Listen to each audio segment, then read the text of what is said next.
मैं तेरी तू मेरा, मेरे गिरधर गोपाला। मैं तेरी तू मेरा, मेरे गिरधर गोपाला। मैं तेरी तू मेरा, मेरे गिरधर गोपाला। मैं तेरी तू मेरा, मैं तेरी तू मेरा, मैं तेरी तू मेरा। जैसे खाना खाने से आपको तृप्ति होती है, ऐसे ही भगवान से बातें करने से आपको तृप्ति होगी और उनसे प्यास बढ़ेगी। आज घर में कई मेहमान आए हुए हैं, आज भगवान से बात नहीं कर सके, भगवान को बोलिए आकर के, चिंता ना कर, रात सोते समय बात करेंगे। हाँ, हमें रात को तो याद ही नहीं रहती, हम टीवी देखते हुए खर्राटे लेते हैं। अरे टीवी देखते हुए भी सोचो, ये जो पात्र लीला कर रहे हैं ये भी भगवान हैं, उन्हीं की लीला में खो जाओ कम से कम भगवान मान के। अपना जीवन व्यर्थ मत करो। और मैं आपको एक बात और खुल के बता देता हूं, आपका शरीर छूटने के बाद कोई पति, कोई पिता, कोई बेटा आपका कल्याण नहीं कर सकता। कितने पिंडदान कर दे, कितनी भागवत सुनवा ले, कितने रामचरितमानस का पाठ करा ले, कुछ नहीं करना हो सकता। जो करना है वो आपको जीते जी करना है। संसार की प्रत्येक वस्तु इस्तेमाल करने के लिए मिली है, केवल सदुपयोग करने के लिए, जोड़ने जमा करने के लिए नहीं। ले जा सकते नहीं, जोड़ोगे तो अपनापन रहेगा।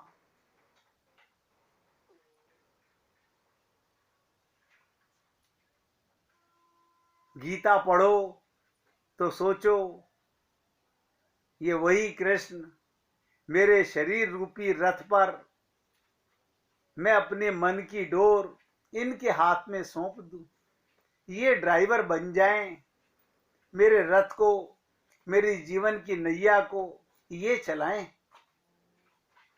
नहीं सोच सकते हम लोग? सोचते ही नहीं, पाना चाहते हैं।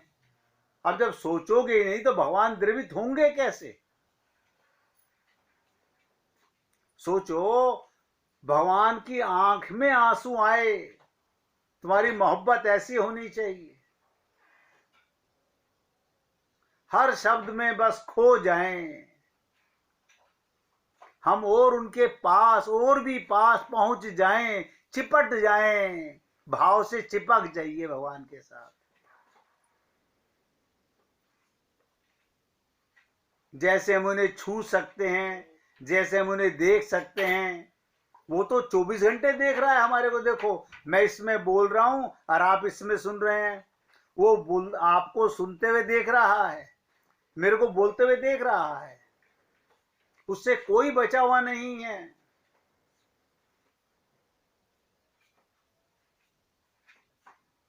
बस वो हमारे निज, हमारे अपने प्यारे हैं। जब तक हम स्वयं द्रवित नहीं होंगे, भगवान प्रभु कैसे द्रवित होंगे? भगवान ने तो कहा, ये यथा माम प्रपद्यन्ते, जो जिस भाव से मुझे प्यार करेगा मैं उसी भाव से उसे प्यार करूंगा। कल भी आपसे निवेदन किया गया था, भक्त हेतु भगवान प्रभु, भक्त के लिए, हम जीवों के लिए। नोट करो, भगवान किसी रावण को मारने नहीं आए हैं। तो हम तो रामलीला में हर साल यही देखते हैं कि रावण को मारा जाता है। वो ये बताने आए थे अपने अंदर के रावण को मारो। हमने वो रावण नहीं मारा, हमने इकट्ठे होकर के रामलीला करवाई, वहां पर बम पटाखे लगा करके उस रावण को फूंक दिया, अपने अंदर के रावण को नहीं फूका। रामचरितमानस कह रही है, भक्त हेतु भगवान प्रभु, राम धरहु तन भूप, किए चरित्र पावन परम, प्राकृत नर अनुरूप। हमारी तरह शरीर में आके लीलाएं की उन्होंने, हम फिर भी नहीं समझ सके।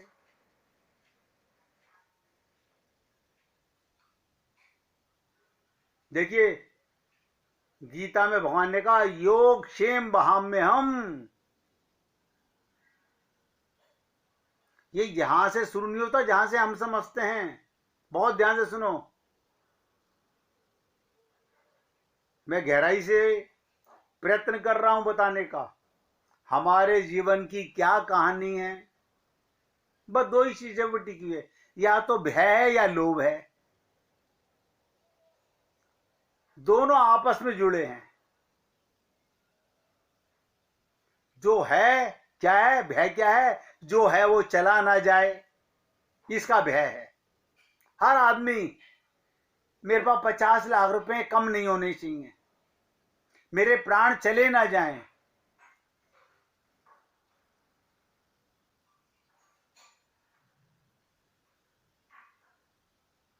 मतलब ये अमर हो जाएगा? आप अमर हो ये ज्ञान नहीं कर सकते। शरीर को मरने से बचाना चाहते हो, जो सुनिश्चित मरेगा, मृत्यु लोक में आके इसे बचाना चाहते हो, अमर होना चाहते हो। आप सोचो हमारी बुद्धि पर कैसे परखच्चे पड़ गए, ऐसा वजन पड़ गया अज्ञानता का। भय और लोभ दोनों आपस में जुड़े हैं। जो है वो चला ना जाए, इसका भय, और अधिक प्राप्त करने का लोभ। क्या करोगे? कफन में जेब होती नहीं, शरीर की मिट्टी हो जाती है, लेके किस में जाओगे? यहां का पैसा। अब आप देखिएगा, आपके साथ सत्संग में तृप्ता जी सुन रही हैं, ये अमेरिका के अंदर, इनके यहां इंडिया की करेंसी नहीं चलती। यहां का पैसा तुम्हारा ऊपर जा नहीं सकता। यहां किस लिए जोड़ रहे हो? हाय हाय हाय हाय हाय।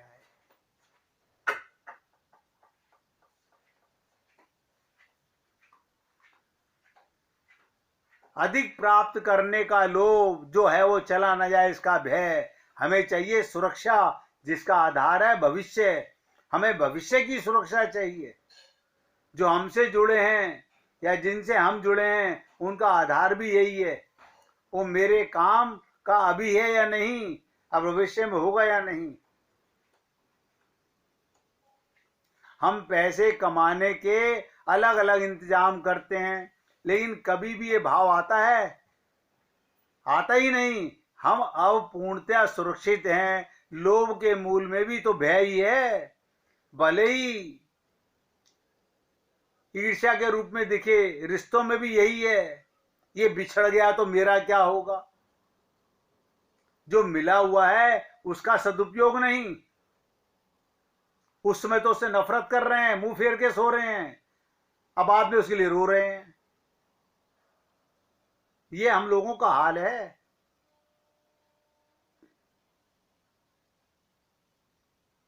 इसलिए हम कभी भी ये भय छोड़ नहीं पाते। माता बन के भगवान आते हैं, पिता बन के भगवान आते हैं, पति पत्नी बन के भगवान आते हैं, हम नहीं पहचान पाते। जब चले जाते तो हाय हाय करते हैं।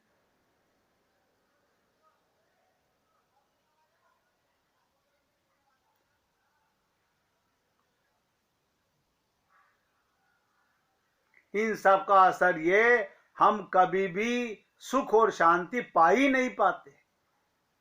दिमाग चिंता में मधुमक्खी जैसा भिन भिनाता ही रहता है।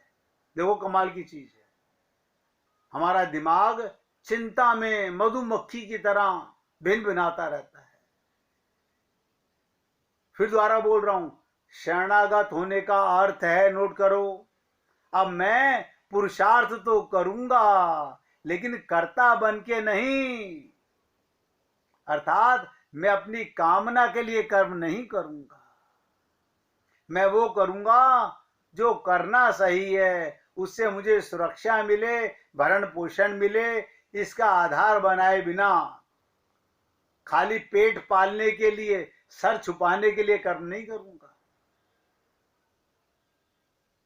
जन्म जन्म के हमारे जो संस्कार हैं सर्वदा उसके विपरीत हैं। कैसे आएगा, कहां से आएगा, सही समय पर आएगा भी नहीं आएगा, ये धुकधुकी बनी रहती है।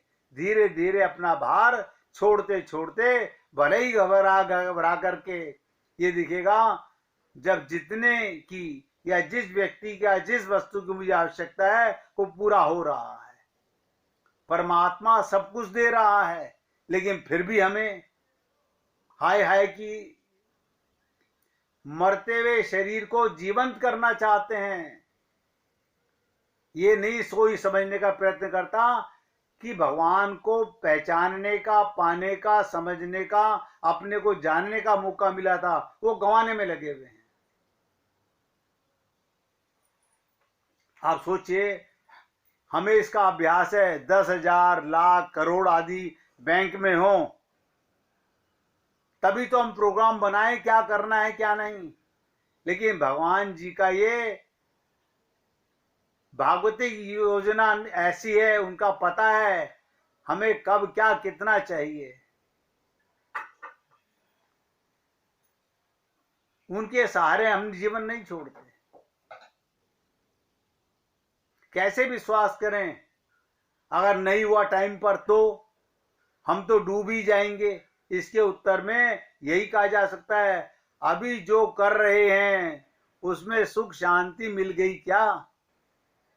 करोड़ों रुपए हैं, सुख शांति फिर भी नहीं है।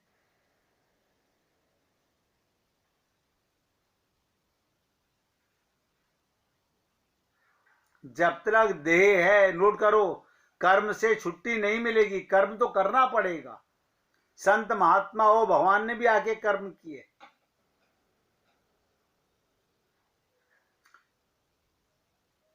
उसका उद्देश्य निश्चिंतता, निर्भयता, प्रेम से निकलकर नहीं आ रहा।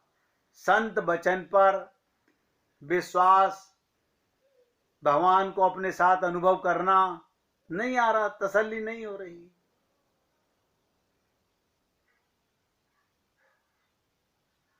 इसलिए कहा गया, ईश्वर की कृपा और अथाह प्रेम की अनुभूति। बताइए, जिस दिन हमें ये ज्ञान हुआ था कि मैं परमात्मा का अंश हूं, अब बताइएगा, सारे संसार का मालिक तुम्हारा पिता, तुम्हारा पति, उससे ज्यादा धनवान तो कोई संसार में नहीं कोई नहीं है। वो तुम्हारा है, फिर तुम किसके लिए चिंता कर रहे हो? अब वो तुम्हारा नहीं, सबका वही है। हम गा लेते हैं, चिंता दीन दयाल को मोमन सदानंद, लेकिन विश्वास नहीं है। क्यों? अपनी बुद्धि लगाते हैं, शरणागति नहीं करते।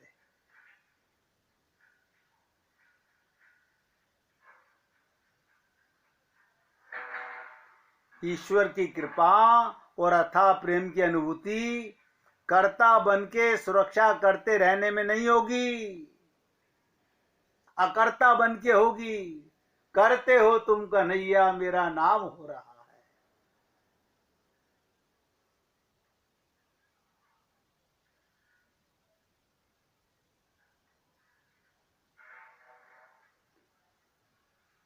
सब कुछ भगवान कर रहे हैं।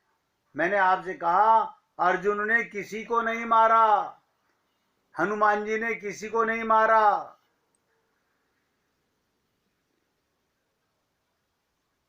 लेकिन आप और हम लोग अपनी बुद्धि, बताइए, प्राकृतिक बुद्धि, माइक बुद्धि, उससे भगवान को पकड़ना चाहते हैं।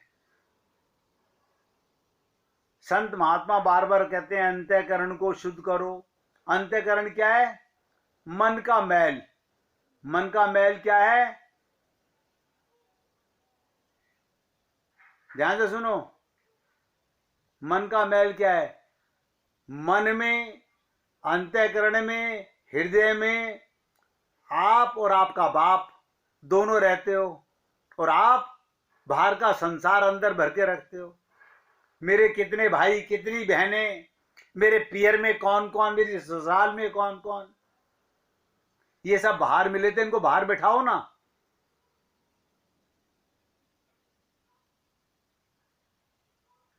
ये मनुष्य योनि भगवत प्राप्ति के लिए ही मिली है।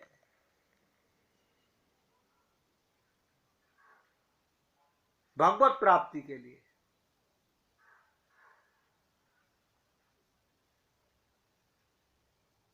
जो साधक ना हो सका वो मनुष्य योनि में आया, ना आया बराबर है।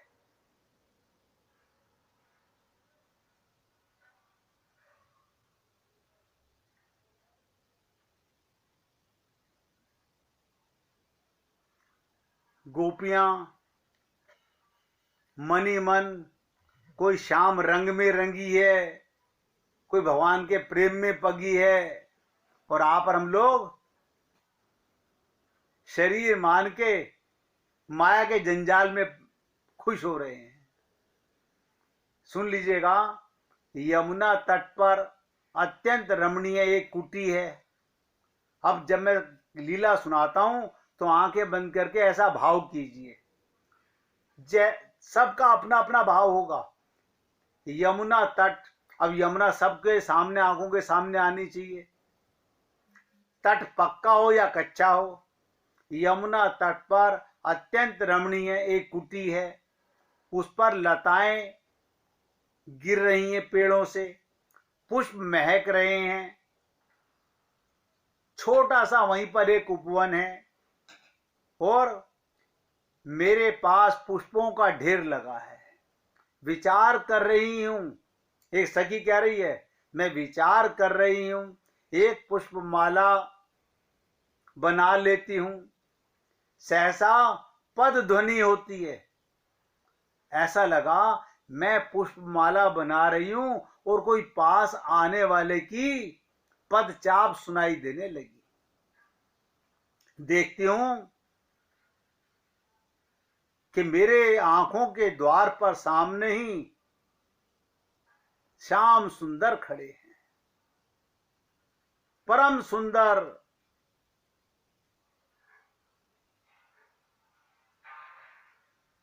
मैं उनके स्वागत के लिए खड़ी होती हूं, उनका सौंदर्य देखकर ठगी सी रह जाती हूं। अब अतः भावना कीजिए, अति सुंदर भगवान की कीजिए। श्यामल ललाट पर चंदन केसर की खोर, कुमकुम का तिलक है, कृष्ण वर्ण की रेशमी, उनकी अलकावली गुच्छों की तरह जो मस्तक पर अस्त व्यस्त हो रही हैं, और उस पर भी मयूर पिछ गुथा हुआ है। और इतने सुंदर नेत्र भगवान के, कपोलों पर चंदन केसर की चित्रकारी, कानों में हाथी दांत किसी धातु से निर्मित आभूषण लटक रहे हैं। अब भाव है ना अपना, जो मन में भाव आए ध्यान कीजिए। उनके लाल लाल अधरों के मध्य उनके दांत, उनकी चिबुक पर हीरा मणि लगा हुआ है, वक्ष स्थल पर गुंजाहार, बनमाला, कटी पर पीतांबर, वे मंद मंद मुस्कुराते मेरी ओर बढ़ रहे हैं। कितनी शोभा बिखेर रही है उनकी चाल। जब वो चल रहे हैं तो मेरा दिल दहल रहा है। ऐसा लगता है ये 2 कदम की दूरी भी इतनी दूरी क्यों है। और मेरा चित्त जैसे उनसे एकाकार हो गया। बस वे ही हैं मेरा समग्र प्रेम, मेरी मूर्तिमान आत्मीयता है। शब्दों की तो बात ही क्या, भाव भी उनका निरूपण करने में थक रहे हैं। और ध्यान से सुनिएगा। सखी कहती है, मैं बहुत मंद स्वर में, अति मंद स्वर में बोलती हूं। हे प्राणी, क्या बोलते हैं भगवान मेरे पास आके कान में कहते हैं, अति मंद स्वर में बोलते हैं, कहते हैं मेरी प्राणेश्वरी, आज तुम्हारा जन्म दिवस है, मेरा उपहार ग्रहण करो। ये कहते हुए निकट चले आते हैं। निकट से निकटतर, क्या मतलब, क्या उपहार दे रहे हैं भगवान, क्या दे रहे हैं? मेरे गले में वनमाला डालते हैं, पर मुझे ठीक अनुभव होता है वो मेरे हृदय धन ही मेरे गले में कंठहार बनकर झूल गए हैं। उन्होंने अपनी बाजुओं का हार मुझे पहना दिया है। कभी सुनती थी कि रास में ऐसा होता होगा, आज साक्षात्कार अनुभव कर रही हूं। पूर्णिमा की शरद ज्योत्सना छिटक रही है, यमुना के किनारे उपवन एक बहुत ही सुंदर वृक्ष के नीचे पुष्प शैया पर वो मेरे साथ बैठे हैं। हम दोनों पर वृक्ष की लिपटी पुष्पलताएं, पंखुड़ियां गिर रही हैं। वे मुझसे सटते जा रहे हैं, चंद्रमा की ओर देखते हैं। चंद्रमा भी जैसे खिलखिला उठा हो, चांदनी का ज्वार आकर जैसे हम दोनों को दूधित ज्योत्सना में नहला रहा हो। अति प्यार से वे चंद्र की ओर इंगित करते हुए कहते हैं, प्रिय चंद्रमा कितना सुंदर है। मैं उनकी ओर देखकर मुस्कुरा देती हूँ। वो पुनः पूछते हैं, प्रिय चंद्रमा सुंदर है ना? मैं उनके गले से लिपटती हुई उत्तर देती हूँ, प्रियतम आपकी प्रीति परम सुंदर है। आप बताइए। ये तो मैंने आपको एक छोटा सा भाव बताया। आप किसी भी भाव से भगवान के साथ जुड़ जाइए, लेकिन बनाए कौन, फुर्सत किसके पास है भगवान से जोड़ने की? संसार के कुचग्र से फुर्सत मिले तब ना। संसार के माया जाल से हमें फुर्सत नहीं मिलती। अब 1 मिनट भगवान का कीर्तन कीजिए, फिर आगे चलते हैं।